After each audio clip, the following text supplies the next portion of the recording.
बताओ मत कि अपनी इंद्रियों पर कैसे काबू करना है, तुम उसको ये तो बताओ मत कि काम पर कंट्रोल कैसे करना है, क्रोध पर कंट्रोल कैसे करना है, लोभ लालच में कैसे नियमित हो या उसमें कैसे कंट्रोल करें। बस तुम उनको ये कह दो कि छोड़ दो सब मोह माया। क्या पॉसिबल है? और मान लीजिए तुम्हारे प्रवचनों के आधार पर उसने गृहस्थ छोड़ दिया और गृहस्थ छोड़ने के बाद में वो साधु सन्यासी बन गया और तो क्या गारंटी दे रहे हो भाई इसके बाद उसका काम छूट जाएगा और वो सांसारिक चीज़ों का उपभोग ना करेगा? तुम मुझे बताओ, तो क्या मैं गलत बोल रहा हूँ? भाई तुम उनको ये सिखाओ कि बेशक तुम गृहस्थ में रह रहे हो, तो पंडित रामकृष्ण परमहंस महाराज ने ये बात बोली है कि गृहस्थ अगर कोई भी है तो पति पत्नी महीने में 3 दिन का समय निकालें और 3 दिन बैठ के पूजा पाठ करें भगवान, तो उन्हें उतना ही फल मिल जाएगा जितना सन्यासी 1 महीने में करता है। तो तुम उनको ये बात क्यों नहीं बताते हो? हैं उनसे ये क्यों कह रहे हो कि सब मोह माया है और छोड़ दो? कैसे त्याग करा जा सकता है मुझे बताओ? कोई गृहस्थी है कैसे त्याग कर देगा किसी चीज़ का? कुछ अपने बच्चों को पालने के लिए काम काज के लिए पैसे भी चाहिए, काम भी चाहिए और उनकी पूर्ति करने के लिए सारे कार्य करने पड़ेंगे, समाज में रहने के लिए सारी आवश्यकताएं होती हैं। तो तुम कैसे त्यागी बन सकते हो भाई? उनको नियमित करना तो सिखाओगे नहीं, उनको ये तो बताना नहीं है कि नाम जप करो, वो भी मंत्र का जप करो, इसमें बीज का मंत्र बीज हो, जल्दी फलित होगा, उसकी ऊर्जा बनेगी, तरंगों में परिवर्तित होगी, फिर कहीं ना कहीं उससे तरंगें जुड़ जाएंगी, तो वो बुद्धि देगा, बल देगा, उसके साथ साथ विवेक में बढ़ोतरी करेगा, जिससे आप अपने परिवार के कल्याण के लिए कार्य करोगे, लोगों के कल्याण के लिए कार्य करोगे, समाज के कल्याण के लिए कार्य करोगे, अपने आत्म उत्थान के लिए कार्य करोगे। बस ये बता दो सब मोह माया है। यार कैसी मोह माया? मोह माया थोड़ी है ये तो तुम जिस निजी जीवन में जी रहे हो उसकी परंपराएं निभानी है, जो तुम्हें कार्य उसी सब ने सौंप दिया। क्यों गृहस्थ में रहकर जल्दी मिल जाता है? इसलिए तो मिल जाता है कि तुम सारी परंपराओं को निभाते हुए, अपने फर्ज को पूरा करते हुए, जो उसने जिम्मेदारी दी है उसको पूरा करते हुए तुम उसका नाम जप रहे हो, तो वो उससे प्रभावित होता, क्योंकि वो भाव पकड़ता, उसी को सिर्फ भाव से मतलब, उसको आपके नैवेद्य से कोई मतलब नहीं है, सामग्री से कोई मतलब नहीं है, किसी अनुष्ठान से कोई मतलब नहीं है, कोई ऐसे मिष्ठान से कोई मतलब नहीं है। भाई ये तो हम अपने स्वार्थ के लिए उसे रिझाने के लिए देते हैं कि भगवान मैं ये चढ़ा रहा हूँ तेरे चरणों में, बता माता ऐसा है कि नहीं? है कि नहीं बता? ये तो हम अपने लिए बोलते हैं कि भाई हम ये चढ़ा रहे हैं भगवान, तेरा हवन कर रहा हूँ, ले इतने दिन का कर दूंगा, इतना बैठ के कर दूंगा, स्वार्थ है ना, वो तो नहीं मांग रहा।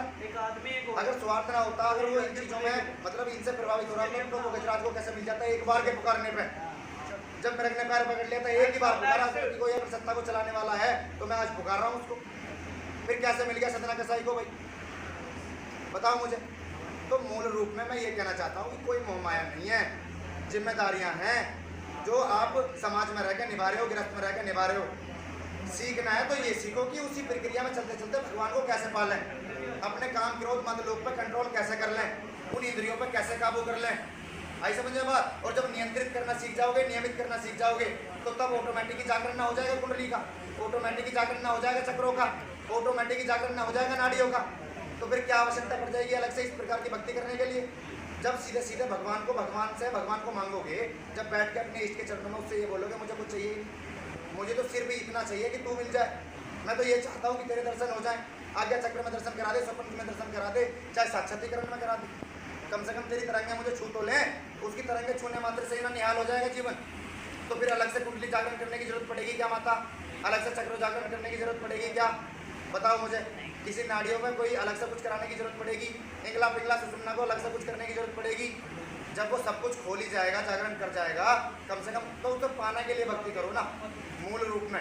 और इस बात को मैं हमेशा इस बात को बिल्कुल नकारता रहूँगा कि चाहे मैं बहुत छोटा सा हूँ, कुछ भी नहीं जानता, लेकिन फिर भी गुरु महाराज ने इतनी बात जरूर सिखाई है कि मूल में भगवान को मांगो, वो जिस दिन मिल जाएगा सब कुछ दे जाएगा ऑटोमेटिक। आई समझे बात? और भाई कुछ मोह माया नहीं है, जो समाज में रह रहा है, जो गृहस्थ में रह रहा है, उसकी जिम्मेदारियां हैं, उसको उस जिम्मेदारियों में रहते हुए, उन्हें पूर्ति करते हुए, उन्हें निभाते हुए तब भगवान की भक्ति करनी है, तभी उसकी लगेगी।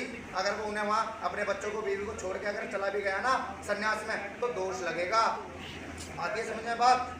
तो मोह माया नहीं है पैसा कमाना, लेकिन सब चीज़ों को कंट्रोल में, नियमित में और नियंत्रित करते हुए चलना, ये सीखना है हमें कि हम कैसे भक्ति करें समाज उसमें, अपने गृहस्थ में रहते रहते कैसे भक्ति करें, परिवार में रहते रहते किस तरीके से हमें ये सारे कार्य करते हुए भी वो मिल सकता है, ये बात ध्यान करनी है। आई समझ में? ना कि सब छोड़ दो सब त्याग दो, कुछ त्याग नहीं जा सकता। क्या त्यागा जा सकता है जी बताओ? हैं? भगवान कृष्ण ने भी कहा अपने कर्म करो और तुम कैसे त्याग दोगे भाई कोई चीज जब तुम समाज में रह रहे हो, जब तुम जो है गृहस्थ में रह रहे हो, या फिर तुम जो है लोगों के बीच रह रहे हो, क्या तुम्हें आवश्यकता ही नहीं पड़ेगी? और कौन से महात्मा संतों ने त्याग किया कुछ? वो समाज की चीजों का उपभोग नहीं कर रहे क्या? है? त्यागना तो वो होता है कहीं भी जाकर जंगल में बैठ जाओ, कहीं भी पहाड़ियों में ऐसी जगह बैठ जाओ, जब तक तुम्हारे इस शरीर को जो है जानवर चुन चुन कर ना खा जाए, राम का नाम लेते लेते शरीर खत्म, बात खत्म हो गई। वो है संन्यास। तो मूल रूप में भैया भक्ति करो, नाम का जप करो, शब्द का जप करो, शब्द से ही ऊर्जा उत्पन्न होती है। मंत्र जप से जो जिसमें बीज मंत्र है उससे ऊर्जा उत्पन्न होगी, वो तरंगों में परिवर्तित होगी, तरंगों में परिवर्तित होने के बाद वो सिद्धियां का रूप ले लेगी, फिर तुम्हारी सारी चीज़ों के जागरण होने शुरू हो जाएंगे।